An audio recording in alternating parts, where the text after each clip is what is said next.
Hello, welcome to Reading with Ashwani Yadav. I hope you all are doing good and safe in this pandemic. So last video we have started a book called You Can Win. This book is written by Shiv Khera. So I uploaded two videos. One is about the book and how we are going to read this book, and the another one I have started the first chapter called Important of Attitude. So that means building a positive attitude. So we had gone through some slides, and the next slide, what I am going to read on this video, is from the holistic approach. So without any further delay, we will start the readings. So here author is trying to tell the audience a holistic approach to build a positive attitude. So what here author is saying, I believe in a holistic approach. We are not just arms and legs, eyes and ears, a heart and a brain, but a complete human being. The whole person goes to work and the whole person comes home. We take family problems to work and work problems to the family. What happens when we take family problems to work? Our stress level goes up and our productivity comes down. Similarly, work problem too have an impact not only on our family but on every aspect of our lives. Personal, professional, and social problems impact each other. Factors that determine your attitude. Let me ask you one thing. Are we born with attitudes or do we develop them as we mature? What are the factors that form our attitudes if you have a negative outlook on life because of your environment? Can you change your attitude? Most of our attitudes were shaped during our formative years. While we were born with tendencies towards temperaments, there are these factors that largely determined our attitude formation.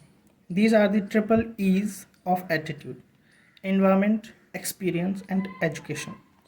Let's evaluate each of these factors individually. Environment. Environment consists of the followings: home.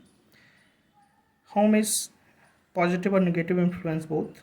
School. School has peer pressure. Work has supportive or overcritical supervisor. Media.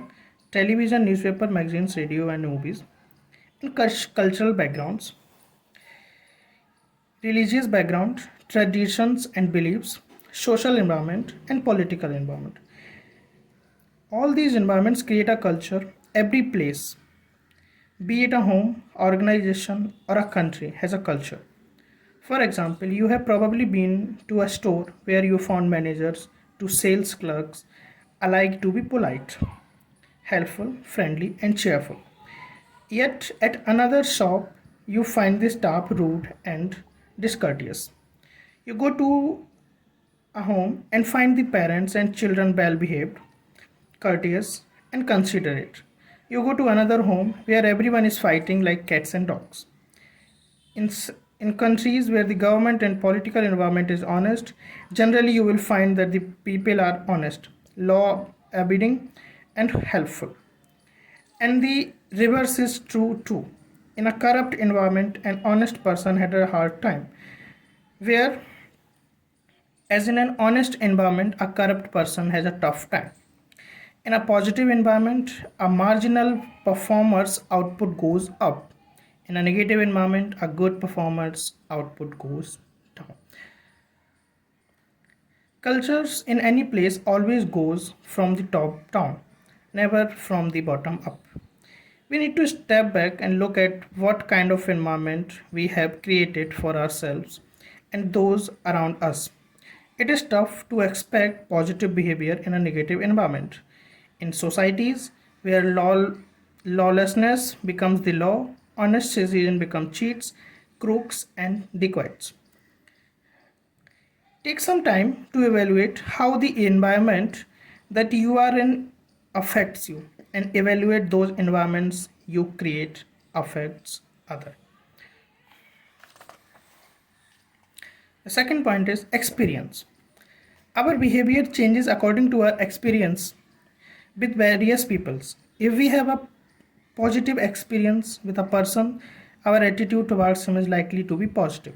And conversely, negative experience tends to make us courteous. Experiences and events become reference points to our lives. We draw conclusions which serve as a guidance for further. And the third one is education. Education refers to both formal and informal education. We are drowning in information but starving for knowledge and wisdom, strategically applied. Knowledge translates into wisdom, which in turn translates into success. The role of the educator is vital. A teacher affects eternity, the ripple effects is immeasurable. Education ought to teach us not only how to make a living but also how to live. So, how do you recognize people with a positive attitude? Just as the absence of ill health does not equal good health, in the same way, the absence of negativity does not make a person positive. People with positive attitudes have certain personality traits that are easy to recognize. They are caring, confident, patient, and humble. They have high expectation of themselves and other. They anticipate positive outcomes. A person with a positive attitude is like a fruit of all seasons. He is always welcome. The benefits of a positive attitude. There are many advantages to having a positive attitude. The advantages are easy to see, but what is easy to see is always easy to miss. A positive attitude. The benefits for you makes for a pleasing personality, is energizing, increases your enjoyment of life, inspire others around you, helps people become contributing member of society and an asset to your country. And what is the benefit of your positive attitude for the organization?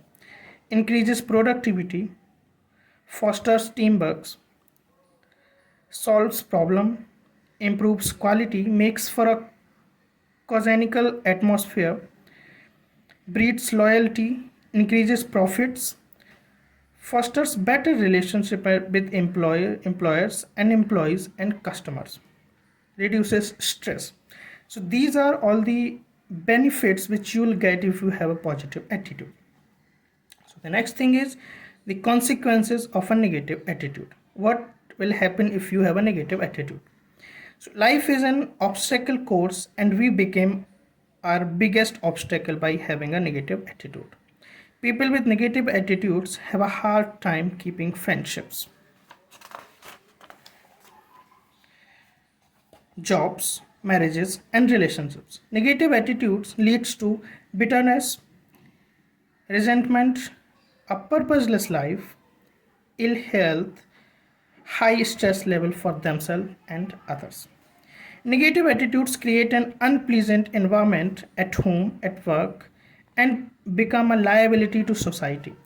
They pass on their negative behavior to others around them and to the future generations. When we became aware of our negative attitudes, why don't we change? Human nature generally resists change. Change is uncomfortable regardless of its positive or negative effect. Change can often be stressful. Sometimes we get so comfortable with our negativity that even when the change is for the better, we don't want to accept it. We stay with the negative. Charles Dickens wrote about a prisoner who was locked up for many years in a dungeon. After serving his sentence, he got his freedom. He was brought out from his cell into a bright daylight of the open world. This man looked all around and after a few moments was so uncomfortable with his newly acquired freedom that he asked to be taken back to the confines of its cells. To him, the penguin, the chains, and the darkness were more familiar, secure, and comfortable than accepting the change of freedom and an open world. Many modern day prisoners do the same thing. The stresses of having to cope in an unfamiliar world are so great that they may purposely commit another crime in order to be sent back to the prisoner, where, though their freedom is restricted, they have fewer decisions to make. If your attitude is negative, your life is restricted, your success at work will be limited.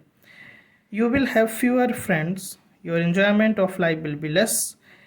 In the next chapter, I'll share with you my thoughts on how you can build a positive attitude. Believe me, working to build a positive attitude will be worth enduring the temporary stress and uncertainty of change.